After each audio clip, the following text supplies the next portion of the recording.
Okay, folks, welcome back. We're on to our next section, and our next section is going to concern palladium catalyzed reactions. Okay, so we're on this journey of organometallics together. We've talked about lithium. Okay, well, that's great.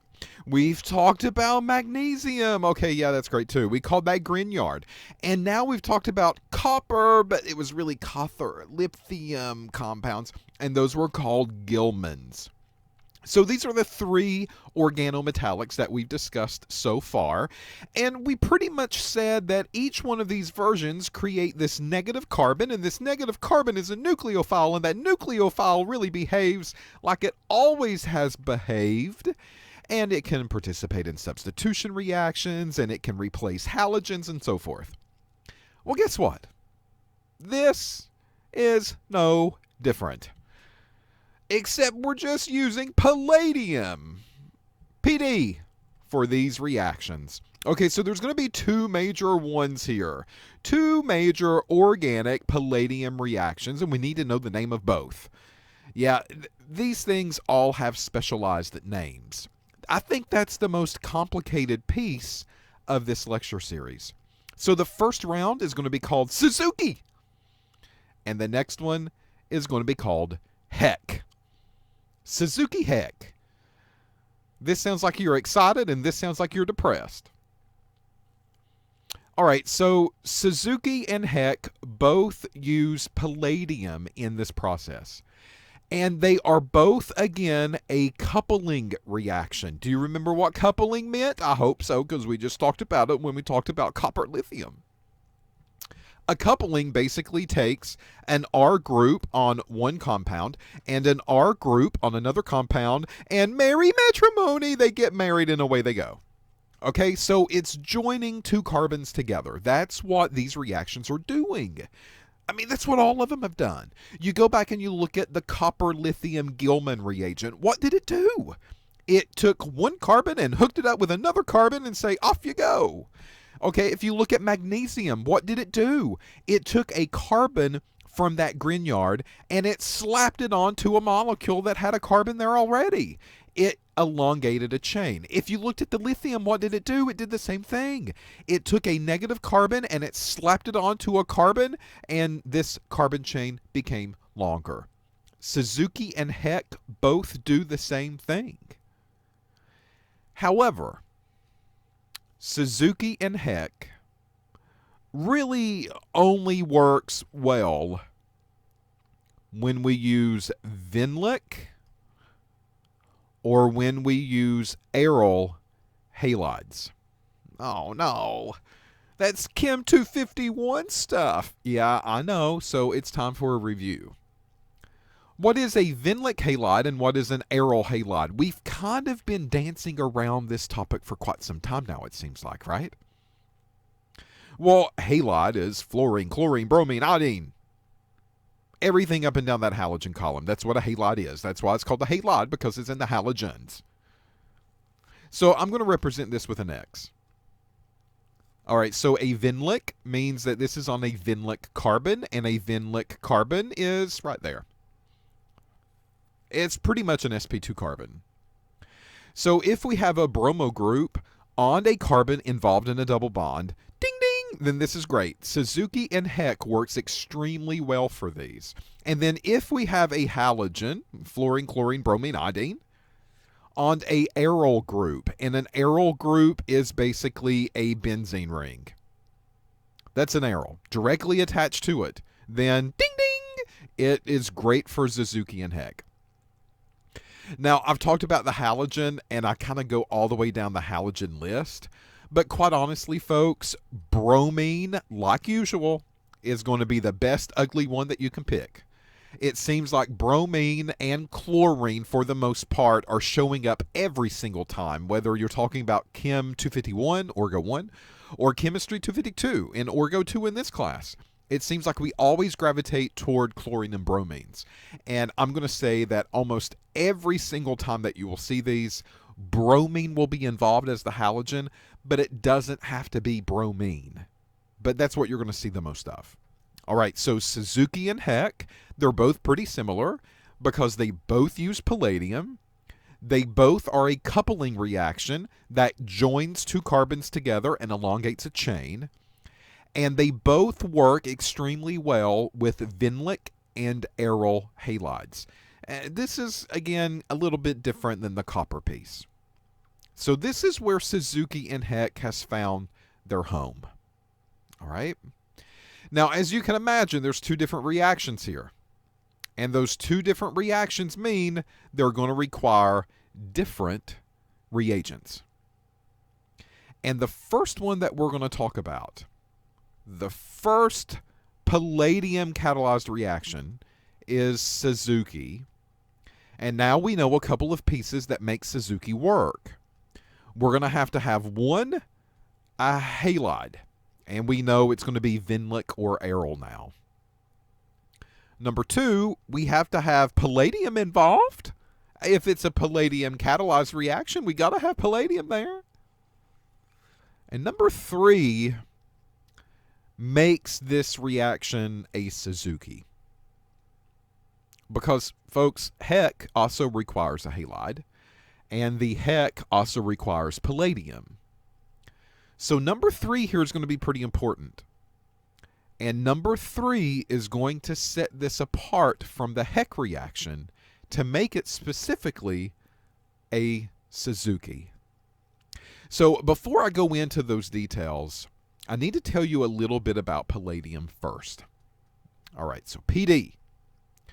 PD. It's like the PD River. All right, so PD is going to require an L.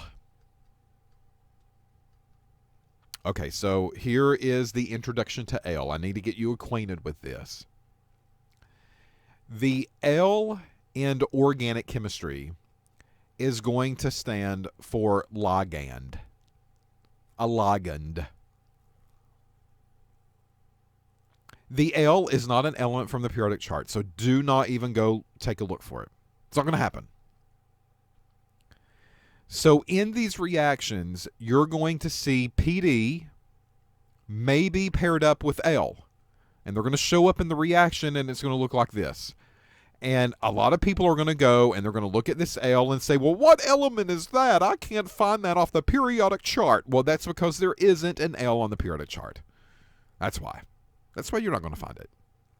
So don't make yourself look silly and ask me in an email or in a text or in class if you see me in person what the L stands for, because I'm going to laugh. That's what L stands for, laughing. So L stands for ligand or a ligand. And it's just basically a big old mess. That's what the L stands for. And in the world of palladium, it's going to stand for a phosphorus. And that phosphorus is paired with a C6H5. And there's going to be 3 of those. That's the L. So there's tons of different L's that can be used. And again, you just need to think of these as big, large, huge pieces. And we don't want to write down everything because it makes it even more complicated looking than what it should be. I mean, what we want to focus on here is PD. So why do I want to write all this mess along with PD when it's really PD that's the active player here? And there's tons of different variations that can happen with PD, and I don't have to pick this. I can pick, a number of different things, and this reaction will happen the same. So this is a variable. This can change, and it really just depends on what we use and when we use it. So if I'm choosing P, C6H53, this is called a tri because of the 3. The C6H5 is going to be phenyl, so triphenyl. And then the P is going to be phosphine, triphenylphosphine. TPP. Well, if you're in politics, you know what TPP means, but guess what? This is not that TPP. This is something else. This is pretty much the most common ligand that we use with palladium. It's pretty easy to obtain. It's pretty easy to get. It's not too expensive. It does the job quite well, and it's pretty stable. And I know that it's somewhat stable because of the triphenols. What this basically means is that phosphorus has 3 phenyl groups, and a phenyl group is basically this benzene ring with a delocalization. So there's 3 of these things off of here. That's what TPP is, or triphenylphosphine. Delocalization greatly enhances the stability of that molecule, as you can imagine. And then this molecule is slapped onto palladium, and we get palladium to undergo a reaction in organometallic. The great news here, though, palladium is super, super expensive. But these reactions go forward if that palladium concentration is just 0.1%. So even though this is super, super expensive, we can get away with super, super tiny amounts, which makes this much nicer than what it originally sets out to be. A couple of other things about these palladium compounds before we start talking about Suzuki. The palladium reagents are expensive. The palladium reagents, we don't pay or we don't need very much of it in order to go forward. And the palladium reactions, number one, no mechanisms. Huh? Yeah, that's right. No mechanisms here. Show's over. Go home. The reason that there's no mechanisms is because we just don't know how they happen. That's what that means. So when we begin to talk about these reactions, when we start to see them come together, we have some clues, just like we did with copper and lithium. We have some clues, but I'm never going to give you a curvy arrow mechanism for this. And the reason is because this is still a work in progress. So the Suzuki, no mechanisms. Never going to ask them. The Heck reaction, no mechanisms. Never going to ask those. The Gilmans, the copper lithium, no mechanisms. Never really going to ask those either. So it's just a matter of taking a look at our reagents and figuring out what happens to them to make the product. We're not going to be drawing curvy arrow mechanisms here. What we do know about the mechanism, though, is that they are cyclic. And this basically means it's a big round robin. So the point that we start is the point that we end up with. There's multiple steps of that circle as we go around the clock, which is how the mechanism, what we know of it, is drawn. And there's multiple different stages throughout that process. However, all of this stuff happens at the same time. So we actually see the bond breaking and the bond formation kind of all going on at once. There's no individualized steps. There's no really full-blown carbocations that begin to form throughout these mechanisms, what we know of it at least as of now. And of course, this information can change, right? Depending on the year, depending on the breakthroughs, depending on what we discover, these kinds of tidbits of info can be changed, and they're up for a disclaimer. So I'm just letting you know now. Another good thing about these reactions, folks, is that they are very good as far as product yield goes. We get anywhere from 80 to 98% yield. This is very good for organic. What we learned about in Orgo 1 was these reactions have so many different byproducts that can form. These byproducts begin to take away our percent yields, and we were after about a 60 to 68% yield. That was very, very good in organic land. Not general chemistry, but organic land, it's great. So 80, 98%, that means that these reactions do not really produce that many byproducts. It doesn't really waste our reagents. What we put into the system, we get out of the system. So I know that this is always a concern, especially for companies that actually have to do these reactions. And the good news is that, once again, we know palladium's expensive. We don't need a lot of it. 0.1% is all that we need. And this reaction will generate upwards of 80 to close to 100% of the product that I'm after, which is even better, right? If I was using a cheaper mechanism or a cheaper reaction to take place, then my percent yield would be lower and I would have more waste. So a lot of that reagent and the investment to buy those chemicals are going to be wasted at the very end. About 40 to 50% of my product is going to go down the drain. That's just because that's how organic typically is. Finally, another thing, if we have functional groups on these molecules, these functional groups are going to be perfectly okay. They're not going to be affected. So they are very straightforward reactions with very to little no questions that are concerning them. So once we get the template made, and once we begin to look at these reactions and how they take place, it pretty much is erase and ting ting, connect the two together. I mean, that's what we do throughout this process. So once again, you need a halide, you need palladium, and this palladium is not just going to be PD. This palladium is going to have some stuff connected to it, and we represent that PDL2, right? And that L typically triphenylphosphine, so we need that. And then we need this third ingredient that we haven't talked about yet. And that third ingredient is going to specifically make this a Suzuki. So let's talk about that third reagent. So that third reagent that makes this Suzuki is going to be an organoborane. That's what this will be. This organoborane also takes place in a basic environment.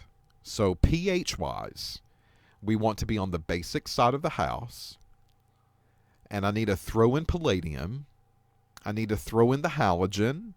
And now I know I have to throw in an organoborane.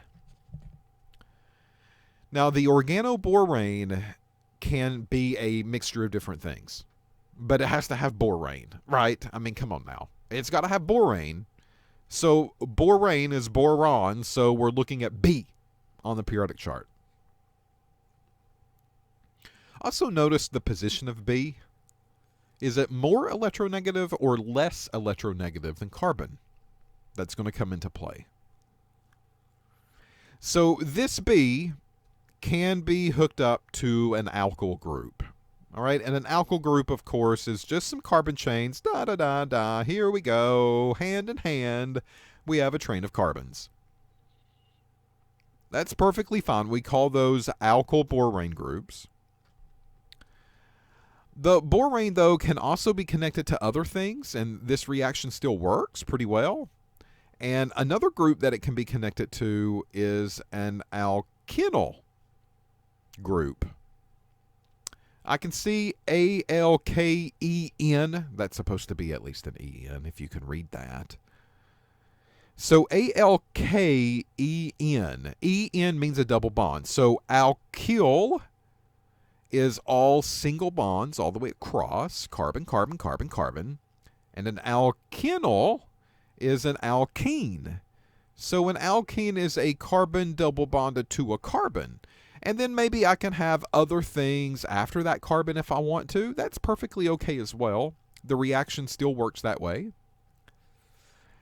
And the boron can also have a third option. And these are aryl groups again. That's right. Another aryl is going to pop up. So this aryl group is going to be basically a benzene ring that can be connected to that boron. Notice what's happened here. We said that our halide could be vinlic. And look, this boron is also on an sp2 carbon. We said that our halide could be aryls directly connected to a ring, delocalized ring. And our boron-containing group can do that as well. So they kind of match. They kind of go hand in hand, right? I'm seeing that sp2 carbons are okay with my halogen and they're okay with my boron. I'm seeing that aryl groups are okay with the halogen and they're okay with my boron as well. And boron can also bring in an alkyl group, just carbon-carbon single bonds all the way through. Perfectly okay with those. So in the textbook, if you're reading a textbook, or online when you begin to look at these reactions, what you're going to see is Suzuki being introduced this way in the very beginning. And I want to talk about this first because I think that by seeing this, it sets up the argument that we're getting ready to make. So this is the Suzuki template. Number 1, we're in organometallic land. We're taking a ride on the Palladium ride. And there's 2 options. The first option for Palladium will be our Suzuki that we're getting ready to talk about. So we have to have a Palladium catalyst. And this Palladium catalyst, we know it's not just going to be PD and that's it. We know that this PD now will typically come with 2 ligands, and we've talked about the common ligand that can bring to the table. However, for the sake of room, to make this process easier, we typically just write PD there because we know you know what that means. Okay? Not going to draw a whole structure of Palladium catalyst, but that's what that PD represents. We know that it has to include a base. That's also part of the environment. That's the solvent. That's what we're putting these 2 things in. All right, so there's ingredient number 1 to make my cake. Ingredient number 2 is a halogen. So this halogen has to be attached to a carbon-containing group. And this carbon-containing group typically is Vinlic or aryl. 2 options. That's where it works the best. So Vinlics, carbon double bonds, and aryls, carbons that are involved in a ring. My ingredient number 3 is the boron-containing group. And I see that right there. Boron, bing, bing, there it goes. And that boron is attached to a couple of different options there. The Vinlics, again, are showing up. The aryls, again, are showing up. But just the simple little low carbon chain can be okay with that as well. So those are the 3 ingredients that I need to mix together to make my product cake. And my product cake is basically a coupling reaction, and that coupling reaction is going to take this group that's attached to the boron and this group that's attached to the halogen to make my product, which is over there on the right-hand side. That's all that it's doing. That's all that the Suzuki reaction is doing. That's all that Gilman did. That's all that magnesium did. That's all that lithium did. It was nothing more than just this. That's all it has been this entire time. So this should not be any special, right? Any more special, at least. So those are the 3 ingredients. Now, again, there's something here that throws people for a loop and they just don't like it, and that's this Y component. This Y component is just a variable, and that just means that boron needs 2 other attachments, and these things are not going to be carbon-based. They can, in a way, they can be, but these are just symbolic of different bonds that boron has to make, and there needs to be 2 extra bonds for boron to be happy with. So what we're focused on is the carbon-based R group. That's what's taking place in the Suzuki. But if this boron has other things, and sometimes what you might see are things like OH groups that are out here, right? Those aren't getting used. Those aren't getting made into a product in any form or fashion. We just don't really focus on that, and that's another reason that in the template they just put a Y there, because it really doesn't matter what's there as far as the product is concerned. We just need something there to make boron happy so it doesn't go crazy and explode upon itself. Okay, So if I want to rewrite this into something a little bit bigger and beefier, I can. And here it is at the very bottom. So here's the halogen. That halogen has to be attached to an R group, a carbon-containing group, which needs to be Vinlic or aryl to work the best. Here's the boron-containing group, and look, they were a little bit more thorough with this one. They focused on the R group, that's going to be here, but look, here is an O, and they just put another random group, and here's an O and another random group. It doesn't really matter what they are. This, though, makes it very clear what is the connecting piece, because that boron to the left is connected to a carbon. Up here to the top, it's to an O. Down here to the bottom, it's to an O. So these don't count. I do not bring these into my product at all. Those are only there to help satisfy the needs of bromine. My PDL2, we now know how that's written. We now know why. There's my palladium catalyst. And OH-, we now know why, because it has to take place in a basic solution. So what you're going to see here are 3 examples of Suzuki. Look how easy. I know it's a lot of garbage. I know it's a lot of stuff going on. But folks, let's take a look at this for a minute. Here's my bromine. That bromine is on an sp2 carbon. That carbon's double bonded, right? So in the Suzuki comes around and kills it out. That bromine leaves, and this R group goes on in its place. That's what you see on the product side. If I go down, same thing going to happen. No difference. This halogen is on an aryl group. So the iodine goes away. And this R group, where that carbon is at, that carbon's going to and attach right there. And here you see that product formation. Next one down, same thing. This bromine's on an aryl group. There it goes away. And then here, this bromo group is on an aryl, which is perfectly fine, not a big deal. But right there's the connector piece. And that connector piece goes on to that particular carbon. And there's a product formation.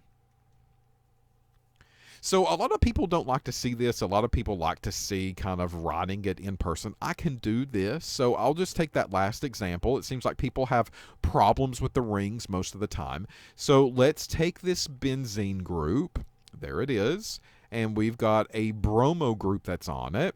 And we're going to react this, as that example showed, with another benzene ring that has on it a boron with an OR here and an OR there. And they want to know what product is made. Well, on this arrow, we have to have some palladium, right? And I'm just going to list it as PD. Not a big deal. So you know me. There's my start. And then I'm going to make that go away. And there's the elimination of that halogen. And then I've got to be careful how I connect these things up. So it looks like my boron is connected to that particular carbon right there. Okay, so that's going to be this carbon that I'm going to bond it to. It's that one. And that carbon is involved in this 6-membered ring. So that is how I'm going to have to draw that product. Folks, that's all that you have to do with Suzuki. That's it. You just have to realize where the halogen is at and make sure that this is aryl or Vinlic. And it is. This one is an aryl halide. And then you look at your boron, and you just have to make sure that that boron is an alkyl group, an alkenyl group, or an aryl group. And it is. This is an aryl group again. So those are the great makings of Suzuki.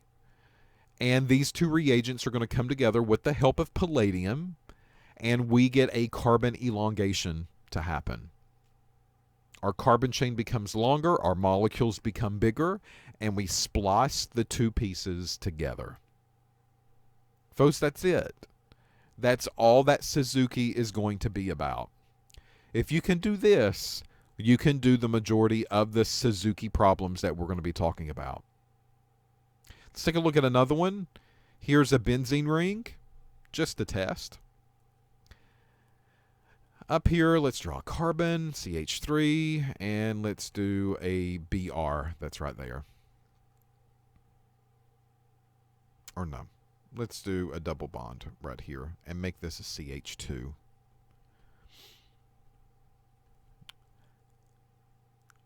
For the boron-containing piece, let's do boron, and let's do CH3, CH2, CH2 out here. And this boron typically has to have two other bonds, right? And we said that most of the time these are oxygens with something else. In the other examples, you saw H's there or R's that were written there. However, we do have a common borane. I don't want you to get confused. They love to use this reagent to try to confuse you, though. But it's a benzene ring. And then this is a 5-membered ring that has 2 oxygens and a boron. This is perfectly fine. There's no difference in it. It just makes it look a little more complicated and looks more special, but it's not. It does the same thing. So let's Suzuki it. I'm going to start my reagent off again. There's my ring. Carbon, double bond, CH2, and there's my Br. So I'm going to come in and do that. What needs to be added on there? Well, look, here's my boron, and off of that is my carbon, my CH2. So CH2, CH2, CH3. There you go. That's all you need. So here they try to trick you. Don't let them do that. It means the same thing. The palladium here, PD, down below, NaOH. It needs to be basic. Don't let them throw you off there either. If they give you NaOH, that is just another way to say, hey, it's a base. We need something basic. And there's our choice. That's what we decided to use. Perfectly okay.